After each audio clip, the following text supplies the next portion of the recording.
খুব সাবধান।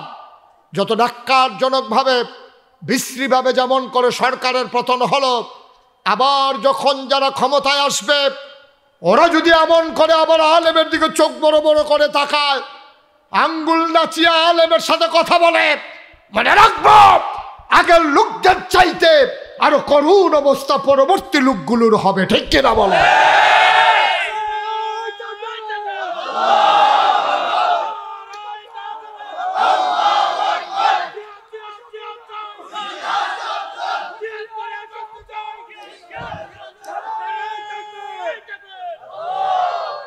সবাই পড়ে না আমিন? জোরে পড়ে না আমিন? বন্ধুগণ, খুব খেয়াল রাখা, খুব খেয়াল রাখবে কাজের। আপনি যাই করবেন তার একটা অ্যাকশন রিয়াকশন আছে। আপনি যা করবেন, আপনি পানির নিচে ডুব দিবেন তো ভিজে যাবেন। আপনার পেটে খিদে আছে, খাইছেন, পেট ভরে যাবে, এটা কোন সমস্যা। আপনি ছুরি দিয়ে পুষ দিচ্ছেন, রক্ত বের হবে। সব কাজের একটা অ্যাকশন আছে, রিয়াকশন আছে। যখন রক্ত বের হয়ে গেছে তো আপনার রক্তে শূন্যতা দেখা দেবে, এটাই তো স্বাভাবিক। জাতির ভিতরে শূন্যতা দেখা দিয়েছে, জাতিকে বিভক্ত করে। হ্যাঁ, কিচ্ছু একটা হইলেই রাজাকার রাজাকার। ঠিক কিনা ক? রাজাকার রাজাকার খেলা শেষ। ঠিক কিনা ক? এটা আর এখন কামও লাগে না। ওই যে বাগাইয়ে বাগাইয়ে এটা কয়দিন কইতে কইতে এখন বাঘ আইলেও আর ডর করে না। কথা কইতেছেন না কেন? না, আপনি ওয়াশ করবেন, করেন না, অসুবিধা কি? এখানে কাছে বইয়া বইয়া কথা কইলে তো এত ওয়াজ করবেন, এই দিয়ে বালা। আমিন কন, জোরে কন। বন্ধুগণ, যেই কথাটুকুন বলছিলাম, তা আল্লাহ তাবারক ওয়া তাআলা আমাদেরকে যে মানুষ বানাই দেন, মনে আছে না কথা? মানুষ আমরা ভুলে গেছি বলে আজকে এই ঘটনা হয়। আমরা ভুলে গেছি আমাদেরকে কেন আল্লাহ মানুষ বানিয়েছেন, এই কথা ভুলে গেছি। আমি জানতে চেয়েছিলাম মাওলার দরবার, এই দুইজনকে বসাই দেন, এই যে ভাই বসতে হবে, ওই বাচ্চাটারও বসান। তো এখনো বুঝছে না, তে মনে করছে অন্য হুজুর। সিফা দিয়া বইয়া থাকেন, ঘটনা আছে আরো অনেক বেশি। মাত্র শুরু হয়েছে, এর ভিতরে উঠে দোকানটা খুললে সারছি না, কয় বাহি দেন। উঠবেন লাস্টে দিয়ে, আমি তো কমু যে উঠেন, এবার এর আগে উঠে উঠি নেই। সিফা দিয়া বইয়া থাকেন, বার হাবা কর, জোরে কর আর জোরে। বন্ধুরা আমার, ভাইরা আমার, আমি আল্লাহর কাছে জানতে চেয়েছিলাম, মাওলা আপনি কেন মানুষ বানিয়েছেন?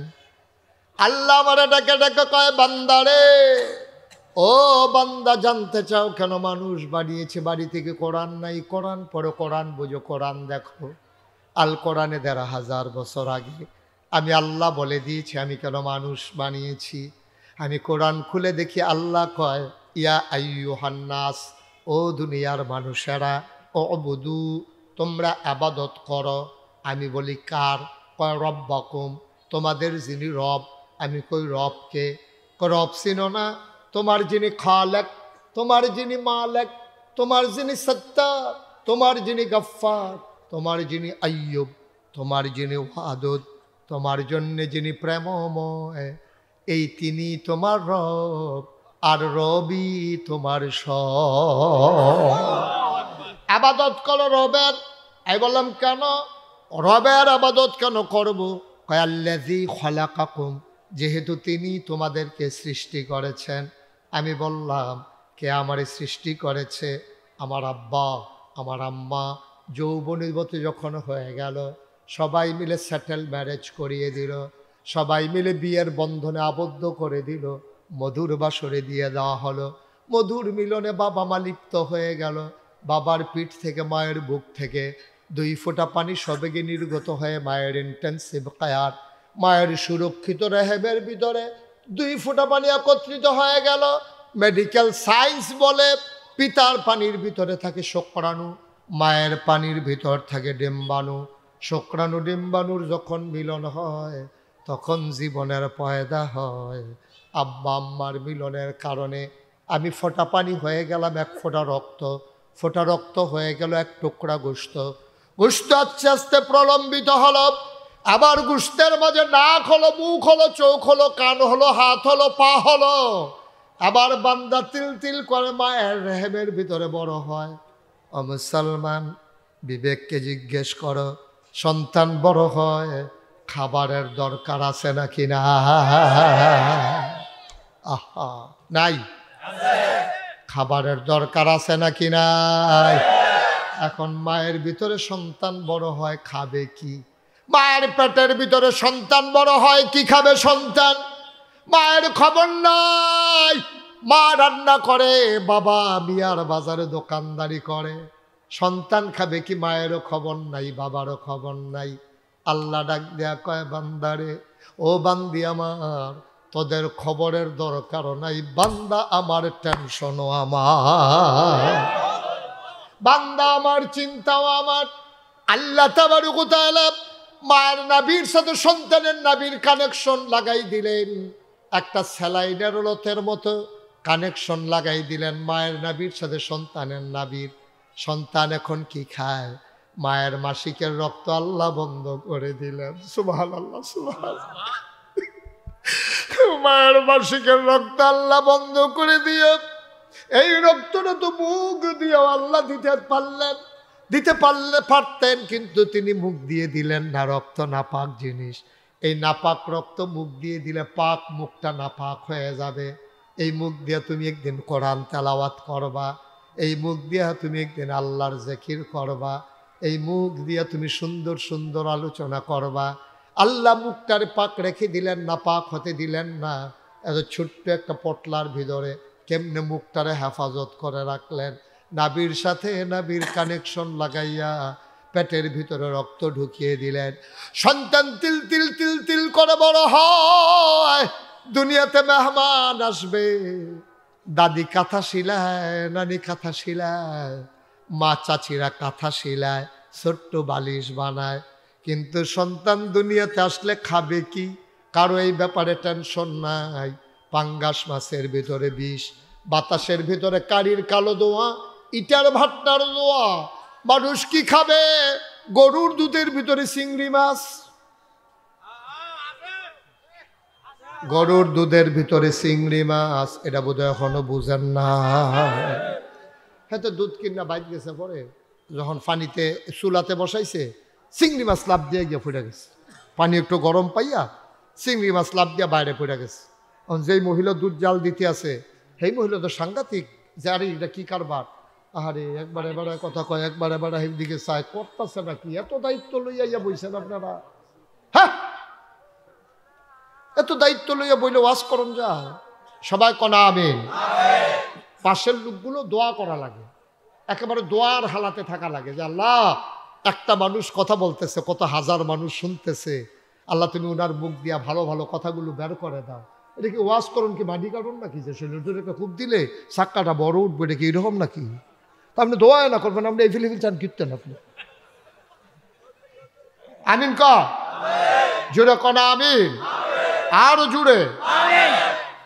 এবার সন্তান দুনিয়াতে আসবে। ওই যে বলছিলাম দুধের ভিতরে চিংড়ি মাছ, আইলো কেমনে চিংড়ি মাছ? মহিলা দৌড় দিয়ে গিয়া স্বামীরে কয়, দুধ দি চিংড়ি মাছ পাওয়া গেছে। কয় দুধ রাধা, দুধ লইয়া জগ কইরা যেই বেড়াতে দুধ কিনছে হেবার আর বাইক গেছে। গিয়া কয়, কি তোমার দুধের ভিতরে চিংড়ি মাছ পাওয়া গেছে, কি কারবার করছো?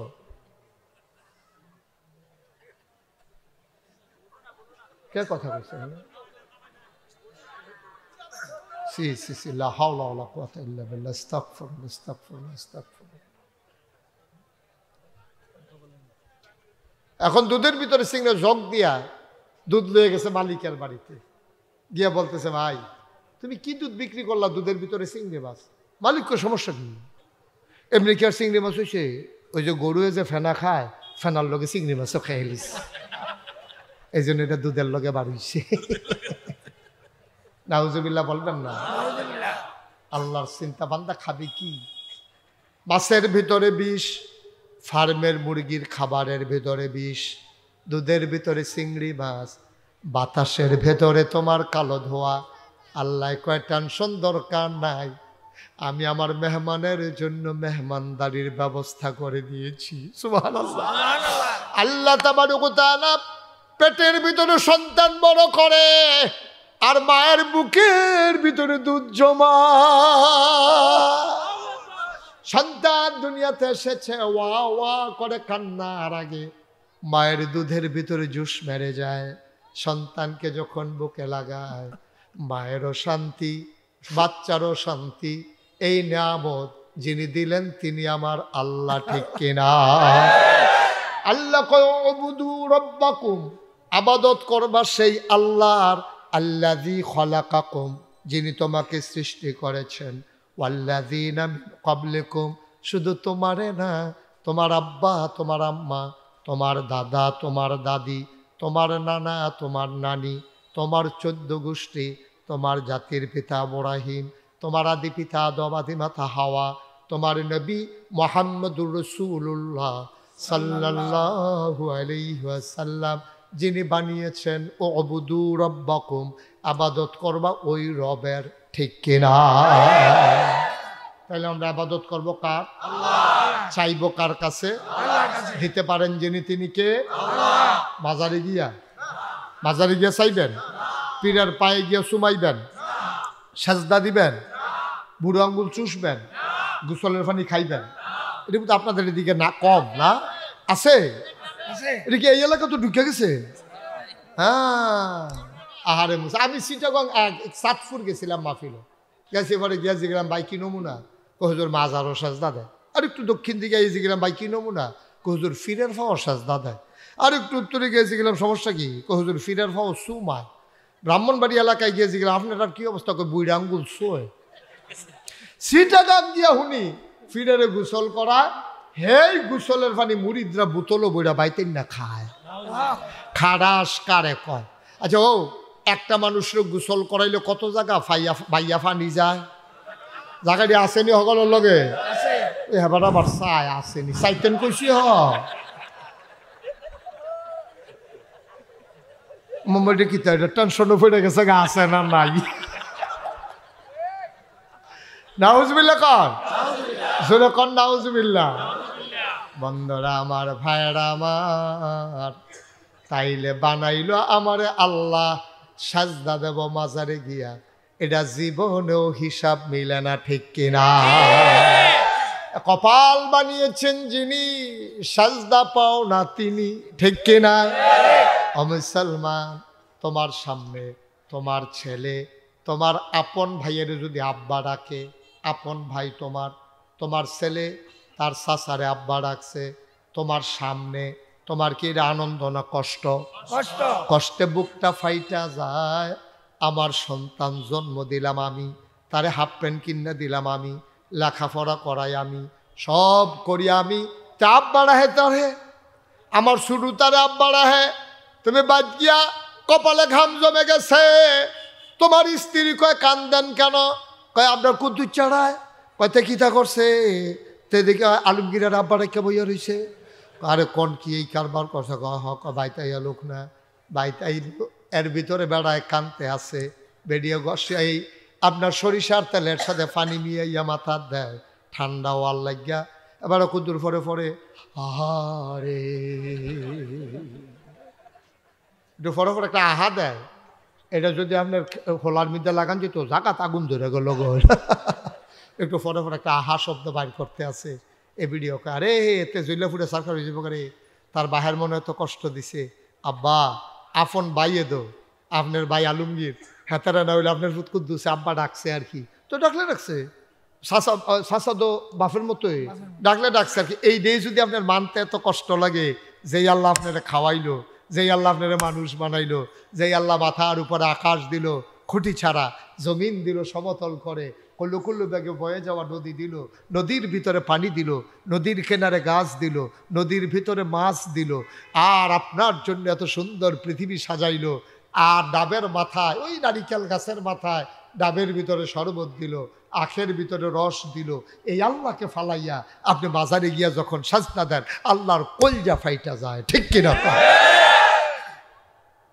একটু চিন্তা করে কাজ করা লাগে। যা মন চায় তা করা যায় না। আমরা করতে পারি কেন? ওই যে আমরা আল্লাহ চিনি নাই। কেন আল্লাহ বানাইছে আমরা জানি নাই। আমি আল্লাহর প্রতিনিধি, এটাই তো আমার মূল পরিচয়। কিসের ফিস সাহ বেড়া, কি আল্লাহ শাহ, কিসের মন্ত্রী, কিসের এমপি, কিসের ভুইয়া চৌধুরী, সরকার, খনকার, পেশকার, এগুলো মানুষের সাময়িক পরিচয় দেওয়ার জন্য লাগে না। গাইসের পিসাব, মুশতাক ফৈজি না হইলে মানুষ চিনে না। ওই যে মাদ্রাসার প্রতিষ্ঠাতা অমুক, এটা কইয়া চিনানো লাগে। ভুইয়া, এটা কইয়া ভুইয়া বাড়ির মানুষটারে চিনে। সরকার, এটা বলে সরকার বাড়ির মানুষরে চিনে। এটি মূল পরিচয় না। মূল পরিচয় ইন্নানি মিনাল মুসলিমিন, আমি মুসলমান। ঠিক কিনা কও? এর বাইরে তোমার কোনো পরিচয়ের দরকার নাই। তুমি মুসলমান, এটাই তোমার বড় পরিচয়। মুসলমান, তোমার যদি এইটাই মূল পরিচয় হয় আমি মুসলমান, এখন তুমি কেন বলো আমি দেওবন্দি আকীদায় বিশ্বাসী? তুমি তো মুসলমান, তোমার মূল পরিচয়। এখন তুমি কেন বলো আমি সুন্নি? এখন তোমারে মানুষে কেন ওহাবি কয়? এখন কেন তুমি বলো আমি আহলে হাদিস? এই যে নানান দল উপদলে বিভক্ত হলা, এইটাই তো কাফেরদের জন্য সুবিধা। পাঁচ ভাই যখন একসাথে থাকে, বাইরের কোনো মানুষ চাচাতো ভাইয়ারা আর চোখ তুলে তাকায় না। পাঁচ ভাই যখন আলাদা আলাদা হয়ে যায়, তখন চাচাতো ভাই না দেখবা যে ইচ্ছাতে আই না পিটায়, কারণ তারে পিটাইছে, আমার তো কিছু আসে যায় না। আমরা মুসলমান 250 কোটি যদি একসাথে থাকতে পারতাম, আক্রমণ দূরের কথা, মুসলমানের দিকে কোনো কাফের বেদিন চোখ তুলেও তাকাইতে পারত না। এই সুযোগ আমরা করে দিয়েছি, এই সুযোগ আমরা করে দিয়েছি। মধ্যপ্রাচ্যে যেখানে ইসরায়েল, ইহুদিদের যে দেশটা, চতুর্পার্শ্বে একটা কাফেরের দেশও নাই।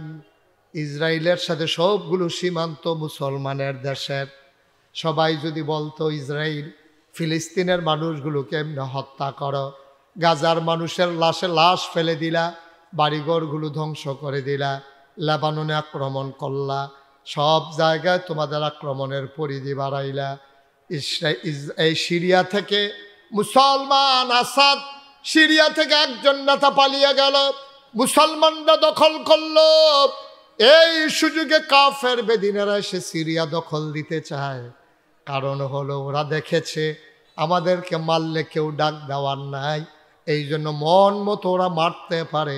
মনে রাখবা, আবার যদি এক হয়ে যাও গোটা পৃথিবীর মুসলমান, তাইলে সিংহের মতো গর্জন দিয়ে যখন দাঁড়াবা, ওই শিয়াল যেমন গর্তে পালিয়ে যায়, ইঁদুর চামচিকা যেমন গর্তে পালিয়ে যায়, বাকি কাফের বেদিনেরা সব মুসলমানের চিৎকারে গর্তে ঢুকে যাবে। ঠিক কিনা? মাত্র 313 জন সাহাবা। আমরা কি ইতিহাস ঘটাই নাই? এটা কোনো গল্প না, কোনো কাল্পনিক কাহিনী না, এটা যে মুখরোচক কোনো ইতিহাস না। মাত্র 313 জন মুসলমান, 1000 কাফের। আর কাফেরও যেমন তেমন কাফের না, বাছাই করা কাফের, মোটা তাজা, শরীরে শক্তি আছে, যৌবন দীপ্ত প্রাণ, প্রশিক্ষিত, অস্ত্রে শস্ত্রে সজ্জিত, বর্ম পরিহিত, খাপের ভিতরে তরবারি, পিঠের ভিতরে তীর ধনুক, হাতের ভিতরে বর্ষা, মাথার ভিতরে হেলমেট, সব কিছু। হেলমেট করলে তো আমরা তার কথা মনে হয়, হ্যাঁ, হেলমেট বাহিনী। নাউজুবিল্লাহ কয় না রে, জোরে কয় না নাউজুবিল্লাহ।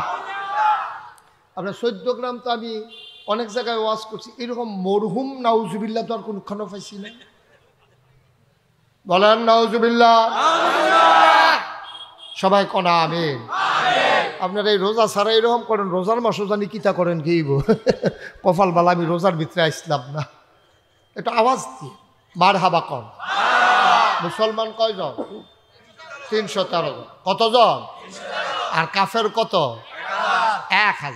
প্রশিক্ষিত। আর মুসলমান বাতাস আইলে গাছ ধরে দাঁড়াই থাকে, যে কোনো সময় বাতাস উড়াই লইয়া যেতে পারে।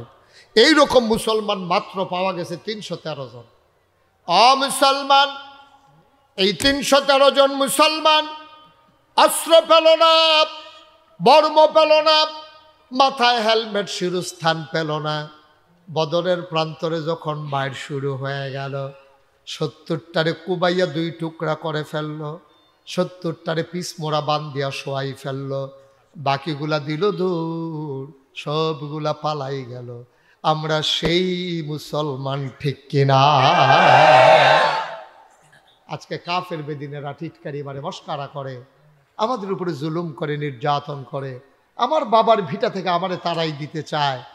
এ আলেম ওলামা বাংলাদেশে 92% জন লোক মুসলমানের দেশে আলেম ওলামারে কি নির্যাতনটা করেছে। আমার অনেকে কয়, হুজুর সরকার যে বদল হইল, এটার কোনো কারণ টারণ আপনি খুঁজা পাইছেননি? আমি কইছি আমি 101টা কারণ খুঁজা পাইছি। কয়টা কয়টা? আমি কই ওই যে উনি কথা কয় না, দেখছো এই আওয়াজ হইতো কেমন, ফাহারা দিয়া দিয়ে বুঝি জিগান যাইব। কয়টা? আমি 101টা কারণ খুঁজা পাইছি। ওই যে এক রাজা যুদ্ধের ময়দানে হেরে গেছে, তো যুদ্ধের ময়দানে হেরে যাওয়ার পরে রাজমশাই প্রধান সেনাপতিরে ডাকায়, এদিকে আসো, আমার কি সৈন্য কম? কই জি না, অনেক বেশি। অস্ত্র শস্ত্র? কয় অনেক বেশি। কয় গোলা বারো? কয় সব রেডি আছে। তারপরে আমরা হারলাম কেন? কয় রাজমশাই 101টা কারণ আছে। কয় 101টা কারণে হারছ? কহ। কয় 1 নাম্বারটা কহ। 1 নাম্বার কারণ হইল কাফেরদেরকে আমরা ঘেরাও দিয়ে ফেলছিলাম, তাদেরকে মারার জন্য আমরা প্রস্তুত ছিলাম, বন্দুকও রেডি করছি, ট্রিগারও দুইটা টানতে আসি, গুল্লি গত রাইতে বৃষ্টিতে ভিজা গেছে, বার হয় না। গুল্লি সব কি হয়ে গেছে? ভিজি গেছে। ভিজি গেছে, কারবার গড়ি গেছে, গুল্লি সব ভিজি গেছে।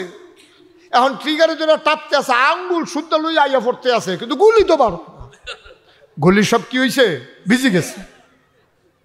গুল্লি ভিজি যাওয়ার কারণে যতই টানাটানি করে গুল্লি আর বার হয় না। রাজমশাই মুচকি হাসি দিয়া কয়, আর 100 কারণের দরকার নাই, একটা সারে তুমি আর কারণ বইল না, গুল্লি করতা না পারলে আর জিতবা কেমনে, এই জন্যই তো হেরে গেছো। জি রাজমশাই, তো যদি তুমি বলো পতিত সরকার, গত সরকার জগদ্দল পাথরের মতো যে চেপে বসলো, কেন তাদের পতন ঘটলো? আমার যখন জিগাইছে আমি বলছি 101টা কারণ আছে। হুজুর 1 নাম্বারটা কোন? আমি বললাম 1 নাম্বারের কারণ হইল যখন মসজিদের মেম্বারে আলেম খুতবা দিয়েছে, এই খুতবা যখন জালেমের বিরুদ্ধে গেছে, জালেম পরের সপ্তাহে আসার আগে ইমামের চাকরি খেয়ে ফেলেছে, ঠিক কিনা?